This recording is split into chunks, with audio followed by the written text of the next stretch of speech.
Prayer is one of the most interesting phenomena to study theologically and biblically. When you read the Bible, especially the Old Testament, there are tons of regulations that God gives to Israel about the way they eat, what they avoid and what they can eat, what's clean, what's unclean, how they order their days, setting apart one day out of 7 to be holy unto the Lord for Sabbath, how they approach God in the tabernacle and later in the temple to worship.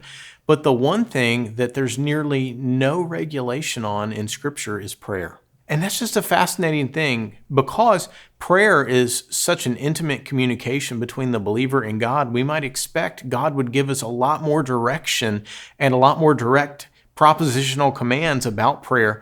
But really, Scripture tells us that after the fall, in the days of Adam's progeny, men began to call on the name of the Lord. So in Genesis chapter 4, we see that prayer is something that comes very early on in our human experience, in our reflection of yearning after God. And when you go through the law and when you go through the prophets and when you read the writings, we see that there's great freedom in prayer. So is there a right way to pray?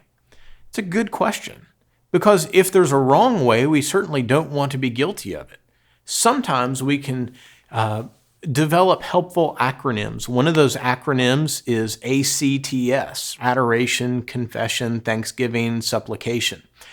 Some Christian theologians have argued that some aspects of those prayers necessarily precede others. Calvin, for example, said that confession really was the key that unlocks all prayer. And so then we would begin with confession. Adoration is simply thanking God for who He is. And we see abundant examples of that throughout the Psalms and throughout the Old Testament as well as the New. Thanksgiving, returning thanks to God for His blessings in our lives. Supplication is what most of us think about when we think about prayer, which is asking God for stuff. One way to think about a balanced life of prayer is to take that acronym and to step back and say, do I see myself praying regularly, just thanking God for revealing Himself to me and to my family and for my church, and I just adore Him for who He is? Oftentimes, that's an area of weakness in the Christian life because we come to God through Christ as sinners. And so nobody comes to God purely neutral. That is, no one just objectively stands back and says, well, I think it's right for me to honor God as my creator just because He exists. That's true. But most of us don't experience God that way. And so learning to pray prayers of adoration often take time to develop, and they often flow from thanksgiving. And so when we think about, is there a right way to pray, or are there ways that are more helpful than others? A couple of passages really do come to mind. One of those passages is Ephesians 2:18 that says, through Him, Jesus, we both, that is Jew and Gentile, come to the Father in one Spirit. Baked into that one little verse is a Trinitarian reflection on the fact that our access as believers is to the Father, mediated through the Son, empowered by the Spirit. So when we pray to the God who is, not the God we imagine Him to be. Remembering that we pray to God as Father, as Son, and as Spirit, 3 persons, one God, can often be very helpful in framing our thanksgiving, our adoration, our supplication. Another passage that's of course very well known, probably the most well-known passage of Scripture outside of, say, John 3:16 or Psalm 23 is Matthew 6, the Lord's Prayer. And in this prayer, Jesus teaches His disciples to pray in this way: Our Father, who's in heaven, hallowed or holy be your name.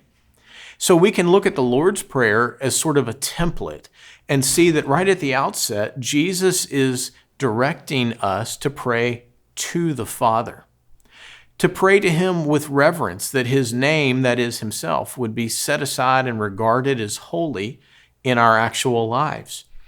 Before we ask God for anything or to do anything, we begin with a reverent approach to our Father, and it's Really helpful to notice that Jesus taught us to pray, our Father, not my Father. Jesus encapsulates us in the new community of God. We're part of the church. We pray together. So when we pray the Lord's Prayer and we ask, your kingdom come, your will be done on earth as it is in heaven, and give us this day our daily bread and forgive us our trespasses and lead us not into temptation, we realize that while we might be praying individually, we're not praying alone. We're part of a new community, the church. And that's such an important part to remember. I've heard one church historian and pastor say it this way: the Lord's Prayer is like jazz. So maybe if you're a musician who's listening to this, you'll get the point of that, right? In jazz music, musicians have a lead sheet that lays out the chord changes and the key, and from there, they know the main hallmarks, and then they improvise. And so in a similar sense, the Lord's Prayer is like jazz, in that Jesus gives us some big hallmarks of honoring our Father, seeking His provision in our life, realizing that we pray as part of the new people of God, not just solely individually, recognizing the power of temptation and the need of divine protection to see us through that, recognizing that all good gifts come from God. And so Matthew 6 and the parallel passage in Luke's gospel can really be helpful guides in directing our prayer. Now, the Lord's Prayer is Scripture. Is it wrong to recite it and to just go line by line? By no means. God's seen fit to give it as Scripture to His people, and it's right for us to read it. It's also right for us to improvise from it and to recognize the beauty and the freedom that the Lord gives us in prayer. Ultimately, one of the great weaknesses of our prayer is we sort of default to be self-focused. And this is where writing down your prayers in a journal, certainly not necessary, but can become a helpful diagnostic towards your spiritual growth.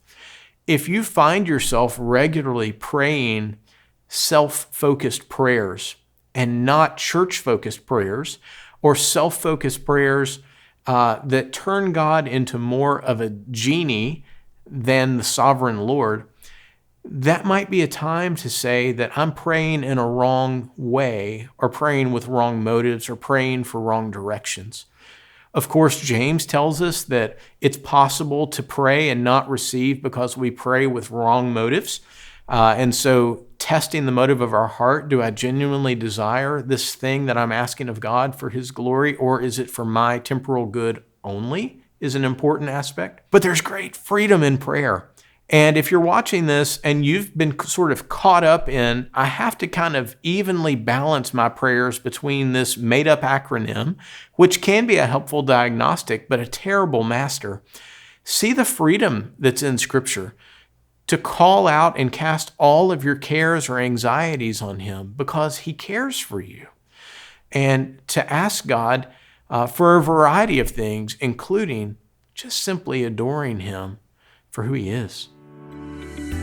Thanks for watching. If you enjoyed this content, visit sbts.edu/sample to access free theology lectures from Southern Seminary.